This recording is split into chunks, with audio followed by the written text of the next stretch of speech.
Danny Flexen here for Seconds Out. Delighted to be joined by the three-time British middleweight champion. It'd be horrible if I would have got that wrong, wouldn't it? Denzel Bentley. Mate. I've been good, but I've been good. Thanks yourself. Yeah, very good. Except for getting the numbers wrong at the start, but no one's ever going to see that, so we'll just move on.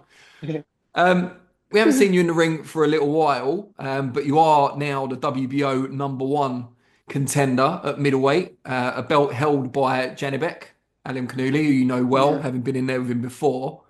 He's also the WBO champion, so I'm sure there's plenty lining up to fight him. He's got a fight coming up on April the 5th. And if you just bear with me, I'm going to try and pronounce his opponent's name correctly. This could be quite funny. Uh, Anoel Ungamisingwe. Better than me, because I had no clue how to say his Just say name. the guy, the challenger. What do you Yeah. make of that? What do you make of that fight? He wanted a homecoming fight, and he's got a homecoming fight. I think he picked someone that he feels should be easy work for himself. But as you know, in boxing, you can't underestimate anyone. So he's got his homecoming fight. He's asked for his voluntary defense, and he got it. So whatever happens next, I'm next in line. Have you been given any idea about how it will work with the governing bodies? Are you, as the WBO #1, going to be before the IBF mandatory, for example? No, he's already had his IBF mandatory. That was the Okay. one out in Australia. So yeah, so I should be next. He's next mandatory. And what about unifications? Because there's been some talk back and forth on social media between Janibek and Adames, who is the WBA champion, I believe. Is it no WBC champion? WBC. That's What's their the problem. I fought whatever I fought for back in December, and I was promised a world title shot next. So whatever he wants to do, he can unify with the IBF, but he's got to give up the WO anyway. So I'm next in line. I'm not stepping aside for anything or anyone.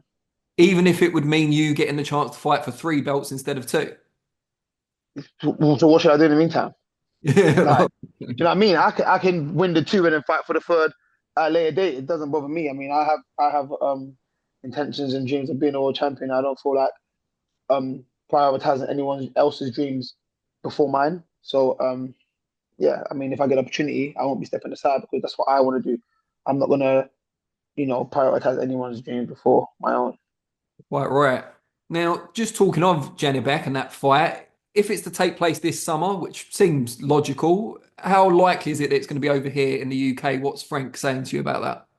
I don't know. I don't know. We don't even know what he's gonna do yet, so we gotta wait to see, what's happening. I guess if there was a Riyadh season card over in the UK, that might be more likely to get him over here because I guess the money will be enticing and somebody will be able to pay to bring him over. If not, I'm not gonna act like I said like the O2. And he's not someone that sells where he fights anyway in America. So it's not a massive selling fight, but it is a good fight as we see the first one. Um, it could probably do a venue like Copper Box maybe Wembley. It's not a stadium, but yeah, I mean if we can get him over here, that would be amazing. But yeah, we just have to wait and see what happens. I mean, because it was quite a close fight last time out, is there a concern about where it takes place because then the judges become a factor? Yeah, that is you know what that is a good point. But I never really think of things like that. I don't really think about judges and the political side of things or the ref and stuff. Apart from when I heard he's fighting in Kazakhstan, then I was like, I'm not going there because, of course, I don't know anyone that's fought over there or how things happen over there and stuff like that, and how in Kazakhstan and how much access I have to what I need. I don't know. I know nothing about the country, so that's the only place I was like, I'm not going to. Of course, I went to America and fought him, which is his home turf in terms of where he fights. That's neutral grounds. Obviously, if you come to the UK, that's my home. But I'm not thinking if he I would have the favouring in the judging because obviously I'm on home turf. I'm not thinking like that neither. I just know I need to go in there and rip the belt off the champion to achieve my dreams and my goals. Now, without giving away too much of the game plan, what do you plan to improve on based on the first fight with Janibek for the rematch? Just doing more, doing more. I was saying, I was watching it yesterday. Funny enough, when I was on the treadmill when I just put it on, and I was like, I could have done more in certain spots. Like certain spots when he's trying to find a breather. I could have done more, made them work when they didn't want to work and stuff like that. But that was an inexperienced version of me. You know what I mean? So a very inexperienced. It was just me just taking an opportunity. So it was a very inexperienced version of me. I think 2.5 years down the line, I've improved a lot.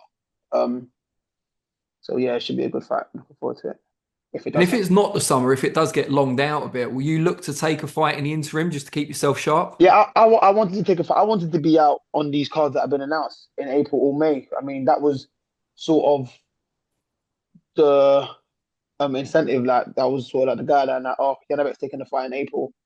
You could take a fight in between, and then whatever happens next, we'll get on that world title fight. And I was like, yeah, cool. As long as I'm active, everyone knows I'm being active. I'm not really one that likes to sit and wait around.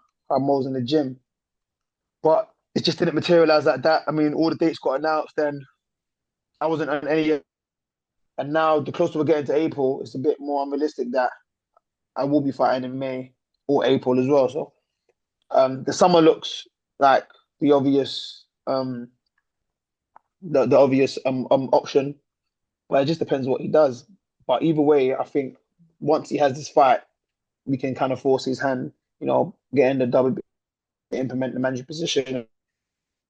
So Danny flexing back here for second out with three-time British middleweight champion Denzel Bentley. Apologies for the problem with my Wi-Fi. Hopefully it's all sorted now. Just before I was removed from my own chat or my own video, I asked you your thoughts on Hamza Shiraz's draw with Carlos Adames. You said they underestimated Adames in your view. What did you make of the actual Hamza's performance and the result on the scorecards? Um, well, yeah, it ended a draw, but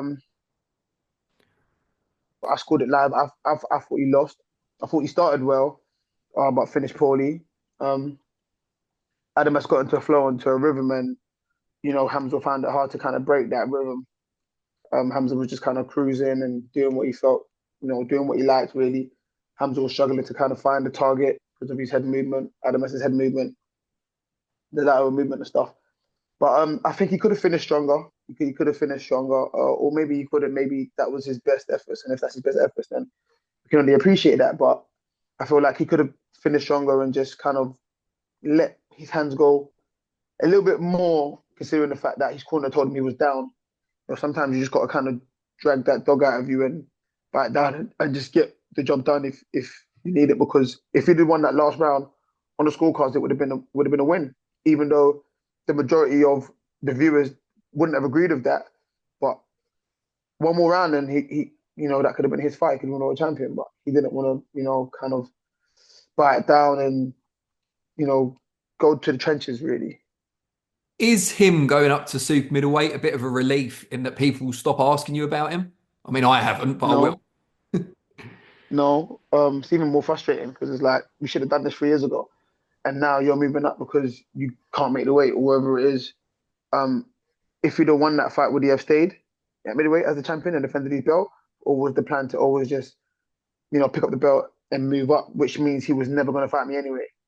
So all the questions that are being asked of me were just for no reason. So it's a little bit more frustrating that we didn't get to make that fight happen, and he's moving up. But who knows? You might find me at super middleweight one day looking for that fight. But I'm hench at super middleweight.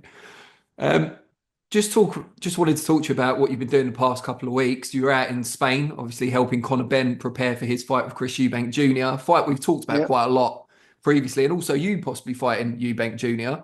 And Frank Warren still insists that both yourself and Hamza have got the beating of him, and that he probably shouldn't be fighting Conor Benn. That aside, it is happening at the end of April. Were you surprised to get the call? Like, I wouldn't necessarily say you've got an identical style to Eubank Jr. no, but not really surprised in the sense of um, obviously I know Tony Sims pretty well. Uh, Good man, good coach, and he's done the gym a lot. He's helped me a lot with his fighters and Jimmy and George, helping me get ready for fights all the way back from Linus.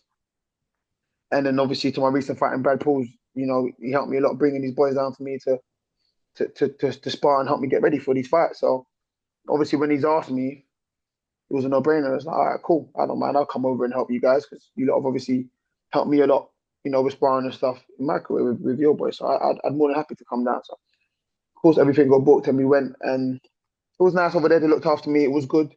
We had a good time. The gym was nice, and yeah, they would just ask me to do certain things. Of course, me and you might not have identical styles, but we do have an identical shot selection. Our money punches are the uppercut, the hook, little things like that. So yeah, Yeah, and you've got quite long arms for the weight as well, which I know Eubank has. yeah, I guess so. Yeah. I guess so. And that. So I mean, I guess I'm the closest they could have got to replicate Eubank.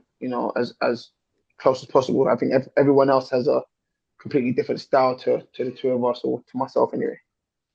So you're in there with someone who's made his career so far as a welterweight. You obviously spar middleweights on a regular basis. How does he compare in terms of size and strength to the middleweights that you usually work with? Not far off. Size, of course, is a lot smaller. Strength, he's there. He's there. He can mix it with a lot of the guys at these weights, and I think him having them 2 years off probably done him some justice, because he's allowed his body to grow into a kind of thicker set. Whereas before, he was going in there as a welterweight. Now he's going in there as a little bit more of a light middleweight rather than a welterweight. You know what I mean? Him not making welterweight for 2 years, and the fights that he's had since then have been at 154. It's allowed his body to grow and probably become a little bit more solid and accustomed to, fighting at 154, especially with bigger gloves and stuff, which is probably why he hadn't had knockouts in the past, because he's gone from 8 ounces to 10 ounces. So this is quite a big difference in it. But yeah, no, physicality, he is strong. His intensity is high, good work rate, um, good shot selection, good body punches, and decent power. Very decent power.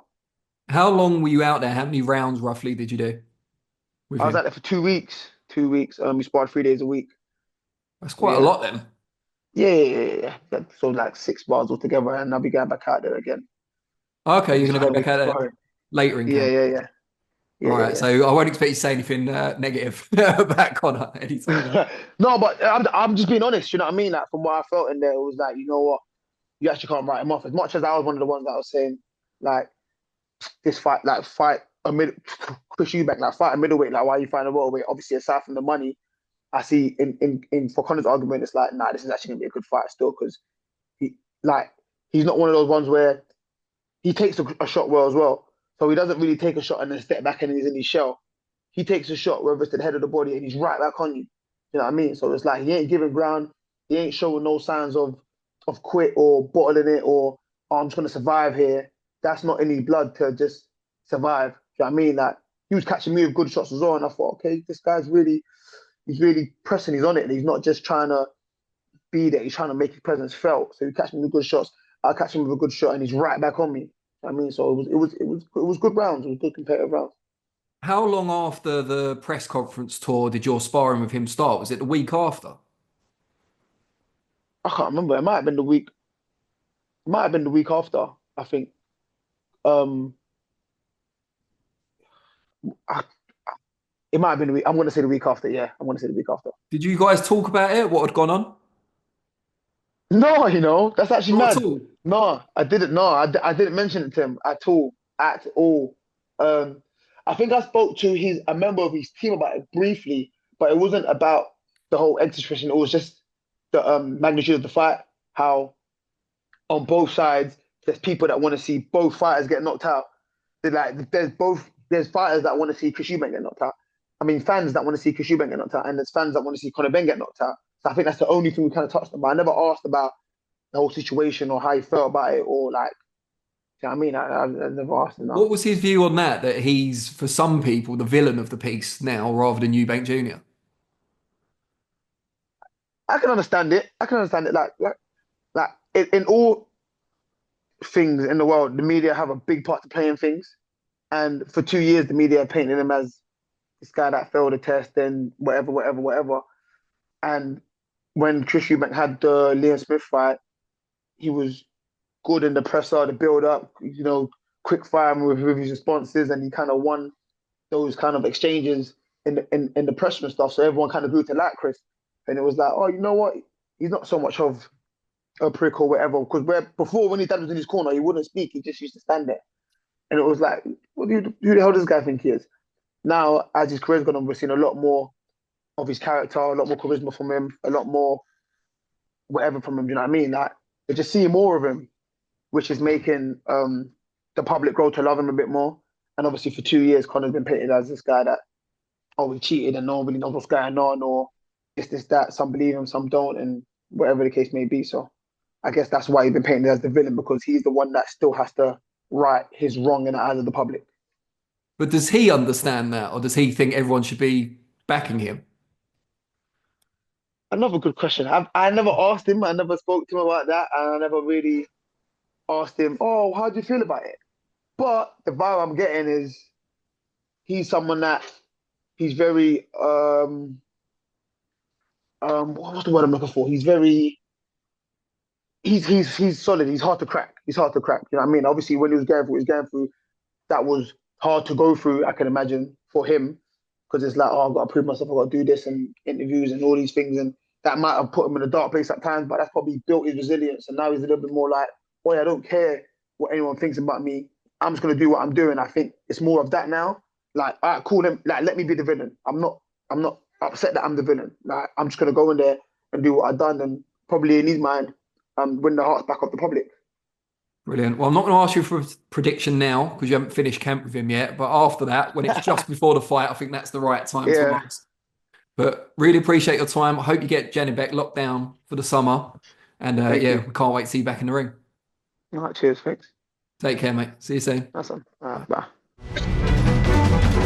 bye.